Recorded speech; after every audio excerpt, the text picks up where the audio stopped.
اللہ تعالیٰ کے بابرکت نام سے ابتدا ہے جو دلوں کے رازوں سے خوب واقف ہے۔ السلام علیکم دوستو، welcome on S G A stories. خدائے لم یلد ولم یولد، وہ خدائے بزرگ و برتر کے جس کو ساری حکمتیں ہیں، وہ رب ذوالجلال کے جس نے ہر چیز کو بہترین جگہ پر اور بہترین انداز میں اور بہترین زندگی عطا فرمائی ہے، لیکن انسان جلد باز ہے، لالچی ہے اور یہ نہ سمجھ بھی ہے۔ آج کا واقعہ بالکل ایسا ہی ہے۔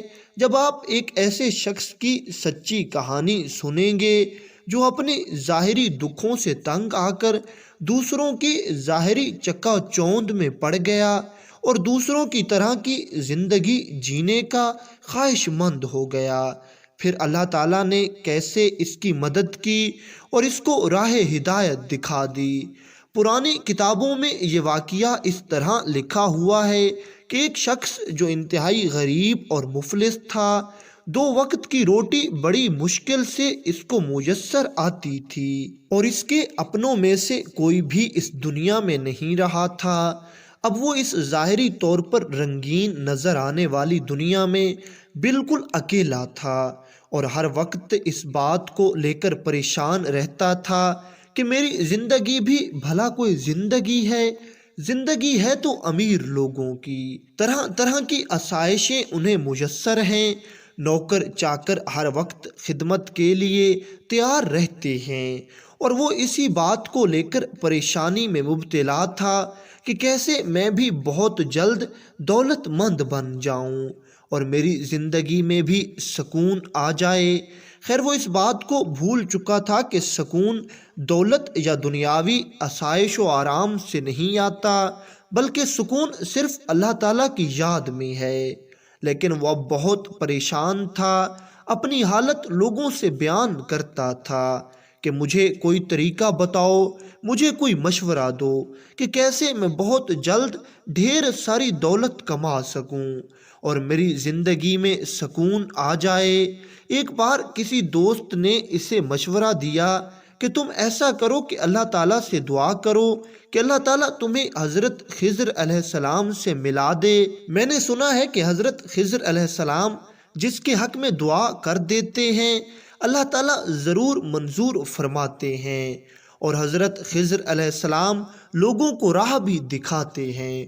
اللہ تعالیٰ نے حضرت خضر علیہ السلام کو طاقت دی ہوئی ہے اور حضرت خضر علیہ السلام لوگوں کی مدد اللہ تعالیٰ کی دی ہوئی طاقت سے کرتے رہتے ہیں۔ اس غریب شخص نے جیسے ہی حضرت خضر علیہ السلام کا نام سنا تو اس نے پکا ارادہ کر لیا کہ میں بہت جلد حضرت خضر علیہ السلام سے ملاقات کروں گا۔ بس یہی سوچ کے اس نے مسلسل دعائیں شروع کر دیں، یا اللہ میری حضرت خضر علیہ السلام سے ملاقات ہو جائے، ایک بار میں حضرت خضر علیہ السلام سے مل لوں۔ یہ بیچارہ پہلے ہی درد کا بھرا ہوا تھا اور یہ رو رو کر اللہ تعالیٰ کے حضور دعائیں کرنے لگا۔ ایک دن رحمت الہی جوش میں آئی اور اللہ تعالیٰ نے اس کی دعا قبول فرما لی اور اس کی ملاقات حضرت خضر علیہ السلام سے ہو گئی۔ یہ حضرت خضر علیہ السلام سے عرض کرنے لگا، حضور میں اپنی زندگی سے بہت تنگ ہوں، میں چاہتا ہوں کہ میں بھی لوگوں کی طرح آرام و سکون سے رہوں، میرے پاس بھی لوگوں کی طرح ڈھیر ساری دولت ہو، میں چاہتا ہوں کہ میں اپنی مصیبتوں اور مشکلوں سے نکل کر ایک اچھی زندگی گزاروں۔ حضرت خضر علیہ السلام فرمانے لگے، تم یہ جان لو کہ اللہ تعالیٰ نے جس کو جس حال میں رکھا ہے اس کو بہترین حال میں رکھا ہے۔ اللہ تعالیٰ حکمتوں کا بادشاہ ہے اور اس کے ہر کام میں کروڑوں اربوں حکمتیں ہوتی ہیں۔ تمہارے حق میں یہی حالات بہتر ہیں، تم انہی حالات میں رہ کر اللہ تعالیٰ کی رضا سے راضی ہو جاؤ۔ جس طرح تمہاری تکلیفیں، تمہاری مصیبتیں اور تمہاری پریشانیاں ہیں، بالکل اسی طرح دولت والوں کی، امیر لوگوں کو بھی پریشانیاں ہوتی ہیں۔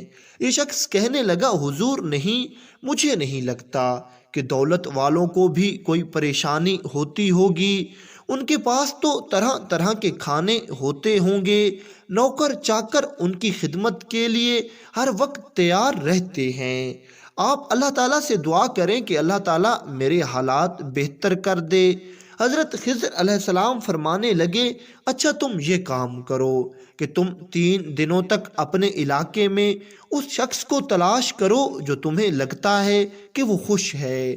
اللہ تعالیٰ سے میں دعا کروں گا کہ اللہ تعالیٰ تمہیں اس کی طرح زندگی عطا فرما دے۔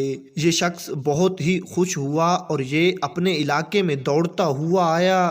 اس نے مختلف لوگوں سے ملاقات کی، مختلف لوگوں کے حالات کے بارے میں اس نے معلوم کیا، لیکن اس کو کوئی بھی اپنی زندگی میں خوش نظر نہیں آیا۔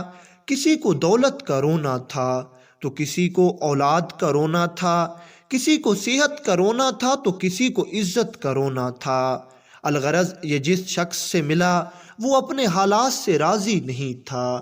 اسے لگتا تھا کہ اس دنیا میں سب سے زیادہ مصیبتیں اسے ملی ہیں، لیکن یہ شخص ہمت نہ ہارا اور یہ مسلسل تلاش میں رہا کہ میں کوئی نہ کوئی تو ایسا انسان ضرور ڈھونڈ لوں گا جس کے پاس دولت بھی ہوگی، جس کے پاس نوکر چاکر بھی ہوں گے، جس کی اولاد بھی ہوگی، جو صحت مند اور تندرست بھی ہوگا اور جس کی معاشرے میں عزت بھی خوب ہوگی۔ خیر اس نے تلاش جاری رکھی۔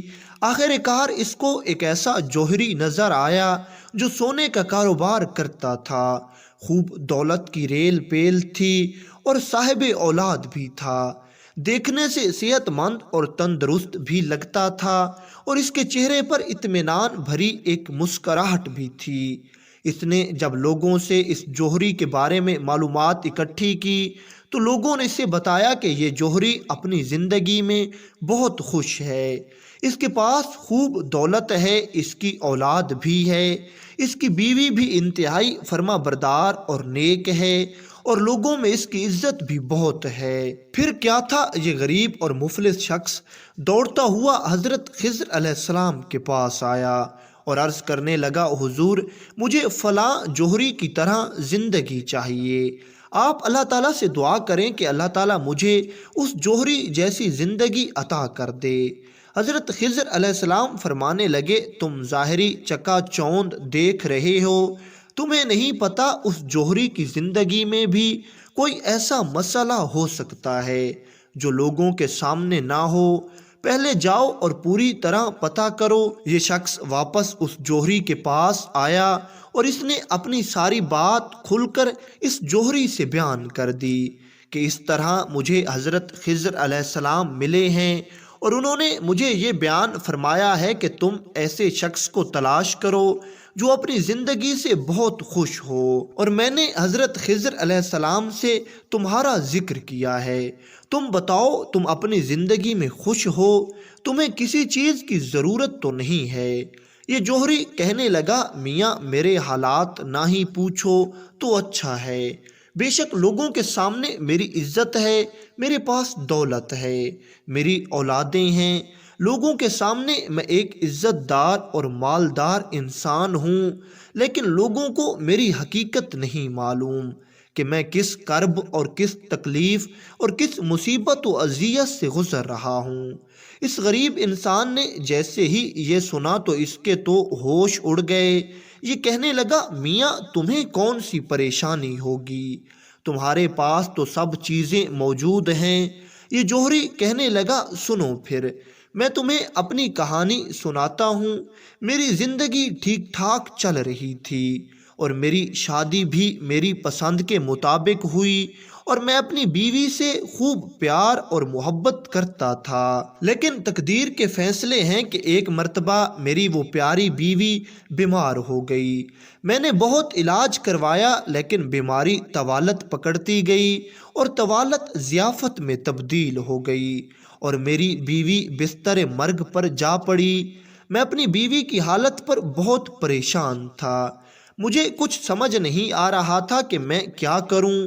میں اپنی بیوی کے پاس گیا اور اسے کہنے لگا، میں تمہارے بغیر زندہ نہیں رہ سکوں گا، مجھے لگتا ہے کہ اب تم اپنی زندگی سے ہار چکی ہو، میری بیوی مجھے کہنے لگی یہ سب کرنے کی باتیں ہوتی ہیں، جیسے ہی بیوی وفات پا جاتی ہے تو مرد دوسری شادی کر لیتا ہے اور بہت جلد اپنی پہلی بیوی کو بھول جاتا ہے۔ یاد رکھو کہ بیوی کی وفات کا دکھ ضرور کہنے کی چوٹ کی طرح ہوتا ہے کہ جو ایک بار شدت اور جھٹکے کے ساتھ لگتی تو ضرور ہے، لیکن جلد ہی انسان اسے بھول جاتا ہے اور پہلے کی طرح ہو جاتا ہے۔ مجھے معلوم ہے کہ تم بھی ایسا ہی کرو گے اور میرے بعد دوسری شادی کر کے خوش رہو گے۔ یہ جوہری کہنے لگا، میں نے جیسے ہی اپنی بیوی کی یہ بات سنی تو میں اپنی بیوی کو یقین دلانے لگا کہ میں تمہارے بعد دوسری شادی نہیں کروں گا، ہمیشہ تمہیں یاد رکھوں گا اور ہمیشہ تمہاری قبر پر فاتحہ پڑھنے آیا کروں گا۔ میں اپنی بیوی کو یقین دلا رہا تھا، لیکن مجھے ایسا لگ رہا تھا کہ میری باتوں کا میری بیوی کو یقین نہیں آ رہا۔ تبھی میں نے اپنی بیوی کے سامنے اپنی مردانہ طاقت کو ختم کر دیا اور اپنی بیوی سے کہنے لگا، دیکھو انسان شادی کرتا ہے اپنی اس مردانہ خصلت کی وجہ سے، اب میرے پاس یہی نہیں رہی تو میں اب شادی کیسے کروں گا؟ اب تو میں شادی کے قابل بھی نہیں رہا۔ یہ جوہری کہنے لگا، میں نے یہ کام کیا اور اللہ تعالیٰ کی قدرت دیکھیے کہ میری بیوی آہستہ آہستہ صحت یاب ہو گئی۔ تھوڑے دنوں بعد وہ مکمل ٹھیک ہو گئی اور پہلے کی طرح تندرست و توانا ہونے لگی۔ ایک دن میری بیوی مجھ سے کہنے لگی، تم نے یہ اللہ تعالیٰ کی ناقدری کی ہے۔ اللہ تعالیٰ نے تمہیں ایک نعمت عطا کی تھی اور پھر تم نے اسے میری خاطر ختم کر دیا ہے۔ ذرا پوچھو ان لوگوں سے جن کو اللہ تعالیٰ نے اس نعمت سے محروم رکھا ہے، لیکن اب میں تمہاری وجہ سے یہ کام نہیں کر سکتی اور مجھے اپنی ضرورت بھی پوری کرنی ہے۔ یہ جوہری آنکھوں میں آنسو لیے بیان کر رہا تھا اور یہ مفلس اور غریب شخص حیرانگی اور پریشانی سے اس جوہری کی باتوں کو توجہ سے سن رہا تھا۔ یہ جوہری پھر کہنے لگا، سنو کہ میری بیوی نے اس کے بعد میری آنکھوں کے سامنے میرے نوکروں اور میرے خادموں کے ساتھ تعلقات شروع کر دیے۔ میں یہ سب آنکھوں سے دیکھتا تھا لیکن کر کچھ بھی نہیں سکتا تھا۔ آخر میں کرتا تو کیا کرتا؟ باہر جا کر کسی کو بتاتا تو میری بدنامی ہوتی، لوگ مجھے نامرد سمجھتے اور میرے خلاف باتیں کرنے لگتے کہ اس نے کیا بے وقوفانہ حرکت کی ہے۔ لیکن یہ تو نہیں جانتے کہ میں نے یہ سب کچھ اپنی بیوی کی محبت میں کیا تھا۔ جان لو کہ میرے جتنے بھی بچے ہیں یہ سب میرے نوکروں اور خادموں کے ہیں، میری اپنی کوئی اولاد نہیں ہے۔